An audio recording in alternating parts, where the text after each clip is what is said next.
नमस्कार दोस्तों, शुरू करते हैं उत्तर प्रदेश की 25 बड़ी खबरें सिर्फ 5 मिनट में। कमेंट में बताएं आप किस जिले से देख रहे हैं।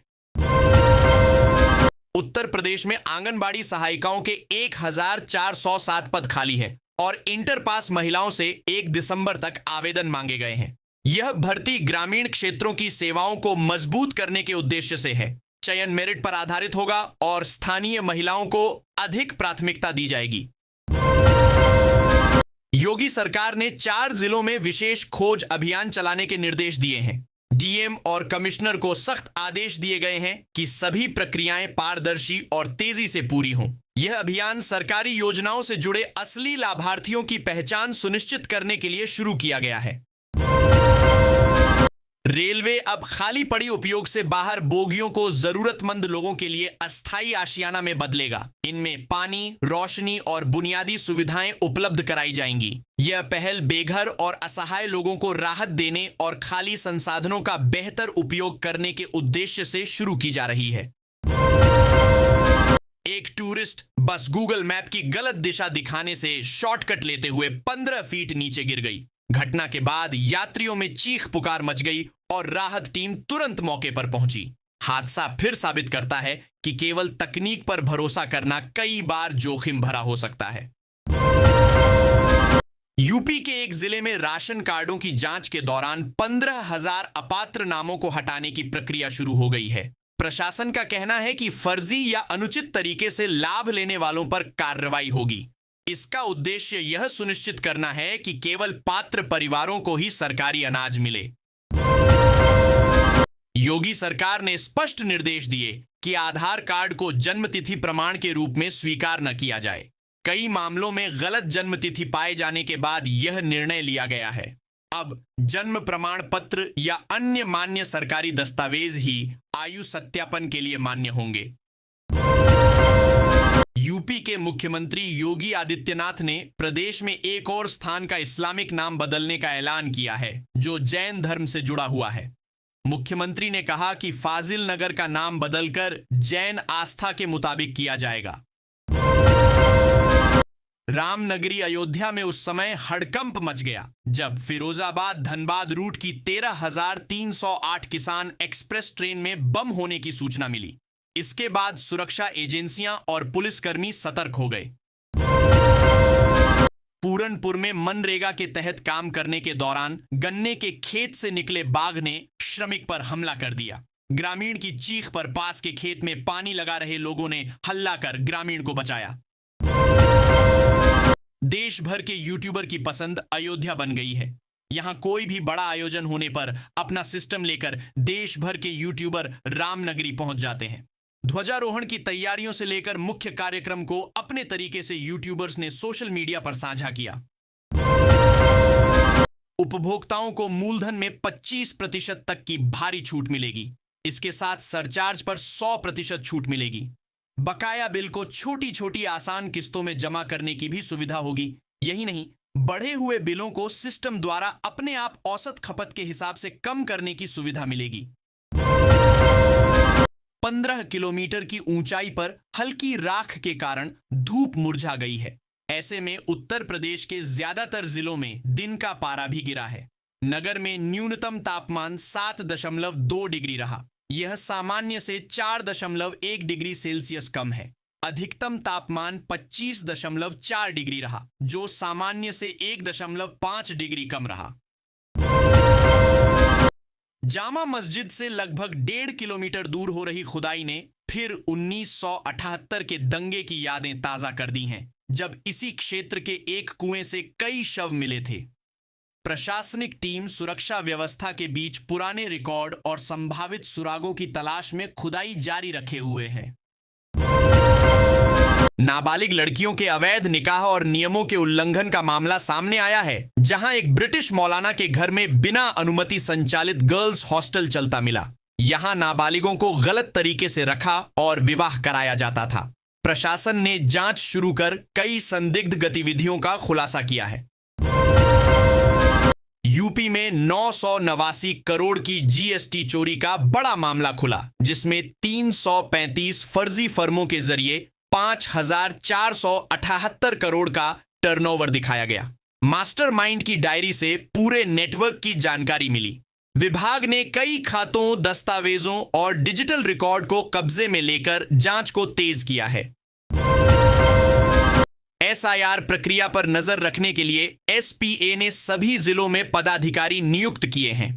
पार्टी का आरोप है कि सरकारी स्तर पर अनियमितताएं की जा रही हैं। नए पदाधिकारी बूथ स्तर से लेकर जिला स्तर तक गड़बड़ियों की सूचना एकत्र कर रिपोर्ट तैयार करेंगे और संगठन को भेजेंगे। माफिया अतीक अहमद के बेटे पर भड़काऊ रील वायरल करने के आरोप में एफआईआर दर्ज की गई है। रील में आपत्तिजनक सामग्री और उकसाने वाले बयान पाए गए। पुलिस ने संबंधित तकनीकी सबूत जुटाकर जांच शुरू कर दी है और डिजिटल प्लेटफॉर्म से भी अतिरिक्त जानकारी मांगी है। 2.12 करोड़ की लागत से नया उम्मीद निदान केंद्र शुरू किया गया है, जहां गर्भवती महिलाओं और नवजात शिशुओं की कई गंभीर बीमारियों की मुफ्त स्क्रीनिंग होगी। केंद्र में अत्याधुनिक मशीनें और प्रशिक्षित स्टाफ उपलब्ध कराया गया है ताकि शुरुआती पहचान से गंभीर जोखिमों को रोका जा सके। नवजात को एक दिन पहले जन्म के बाद सांस लेने में दिक्कत के चलते एसएनसीयू वार्ड में भर्ती कराया गया था, लेकिन अब उसके गायब होने की सूचना से अस्पताल प्रशासन में हड़कंप मच गया। परिजनों ने लापरवाही का आरोप लगाया है और पुलिस ने बच्चे की खोज और स्टाफ से पूछताछ शुरू कर दी है। पुरानी पेंशन के विकल्प से जुड़े शासनादेश को हाईकोर्ट में चुनौती दी गई है। याचिकाकर्ताओं का कहना है कि यह कर्मचारी हितों के खिलाफ है। कोर्ट ने यूपी सरकार से विस्तृत जवाब मांगा है और अगली सुनवाई तक दस्तावेजों और नीति से संबंधित सभी रिपोर्टें प्रस्तुत करने का निर्देश दिया है। हाई कोर्ट ने टिप्पणी की है कि सांप्रदायिक तनाव बढ़ाने वाली एक भी घटना राष्ट्रीय सुरक्षा कानून लागू करने के लिए पर्याप्त हो सकती है। अदालत ने कहा कि ऐसी घटनाएं समाज की शांति और सार्वजनिक व्यवस्था पर गहरा असर डालती है, इसलिए प्रशासन को सख्त और त्वरित कदम उठाने चाहिए। सोशल मीडिया पर 20 अप्रैल से पंचायत चुनाव शुरू होने के दावों को अधिकारियों का कहना है कि अभी तक कोई आधिकारिक तिथि घोषित नहीं की गई है।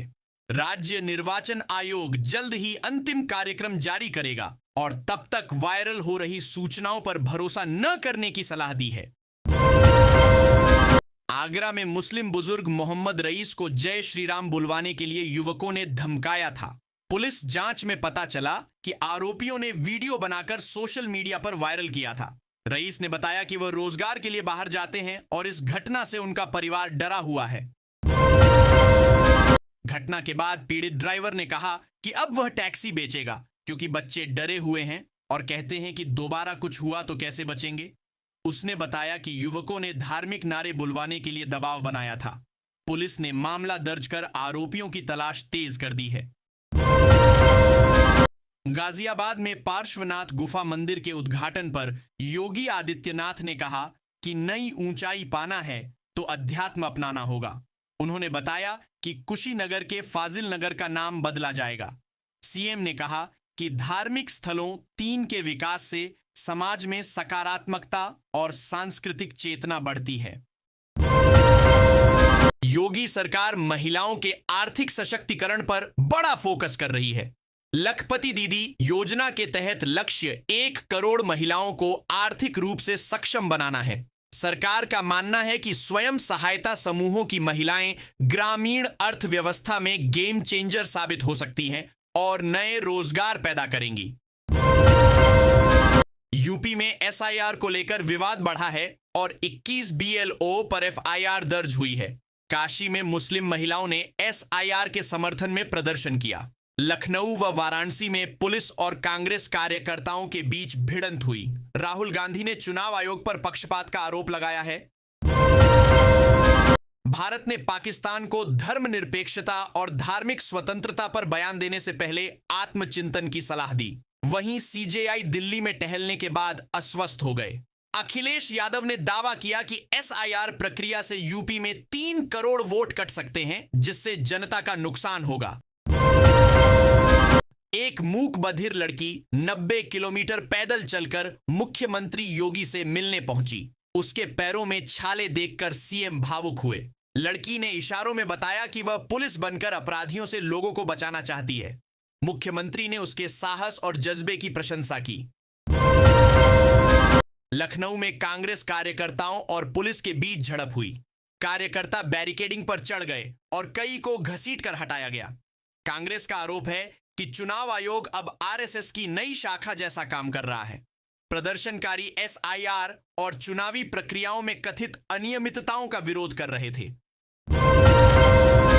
प्रयागराज में एक दुल्हन ने भाई न होने के बावजूद खुद की बारात निकाली। रिश्तेदारों के तानों से परेशान होकर उसने निर्णय लिया कि वह खुद बारात लेकर दूल्हे के घर जाएगी। बग्घी पर नाचते हुए पहुंची।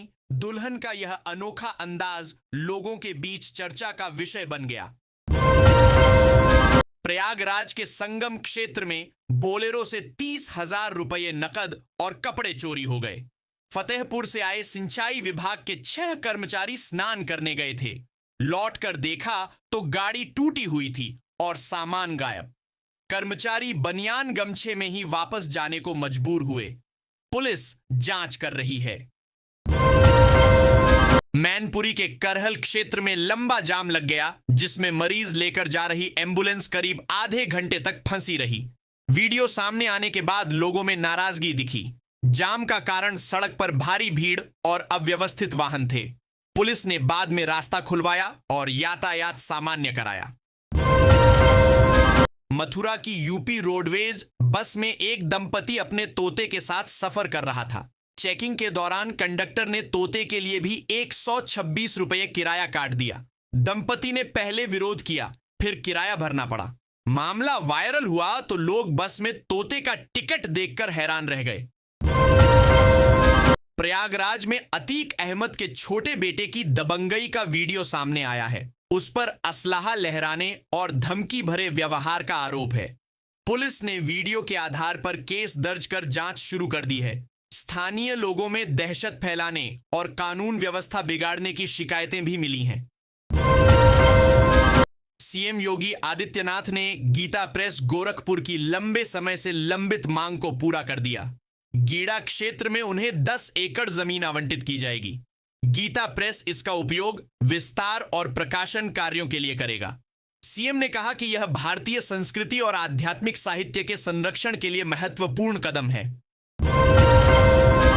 बुजुर्ग महिला से साइबर ठगी का बड़ा मामला सामने आया है, जिसमें जालसाजों ने 2 करोड़ 38 लाख रुपए ऐंठ लिए। ठगों ने अपने आप को बैंक अधिकारी और केवाईसी अपडेट टीम बताकर धोखा दिया। महिला ने कई ट्रांजैक्शन किए। Police cyber accounts, call record और पैसों के रूट की जांच कर रही है। उत्तर प्रदेश में एसआईआर प्रक्रिया को तेज करने के साथ सरकार अब बीएलओ और सुपरवाइजर का मानदेय बढ़ाने पर विचार कर रही है। विभागीय अधिकारियों ने प्रस्ताव तैयार किया है और जल्द ही इसकी खुशी देने वाली घोषणा हो सकती है। सरकार का मानना है कि मेहनत करने वाले कर्मचारियों को उचित भुगतान जरूरी है। उत्तर प्रदेश में 25 फीट ऊंचाई से एक ट्रक रेलवे ट्रैक पर गिर गया। उसी समय बिहार जा रही ट्रेन वहां से गुजरने वाली थी, लेकिन समय रहते चालक ने ट्रेन रोक दी और बड़ा हादसा टल गया। सैकड़ों यात्री बाल बाल बच गए। रेलवे और पुलिस मौके पर पहुंचकर ट्रक हटाने में जुट गए। भाजपा ने उत्तर प्रदेश के 14 जिलों में नए जिला अध्यक्षों के नाम घोषित कर दिए हैं। इनमें 6 नेता ओबीसी वर्ग से हैं, जिससे संगठन में सामाजिक संतुलन मजबूत करने का संदेश दिया गया है। नए अध्यक्षों को 2024 से 25 के राजनीतिक माहौल में बूथ प्रबंधन और जनसंपर्क की बड़ी जिम्मेदारियां दी गई हैं। अखिलेश यादव ने आशंका जताई है कि एसआईआर प्रक्रिया के चलते यूपी में 3 करोड़ वोट कट सकते हैं। उनका आरोप है कि सरकार बीएलओस पर राजनीतिक दबाव डाल रही है।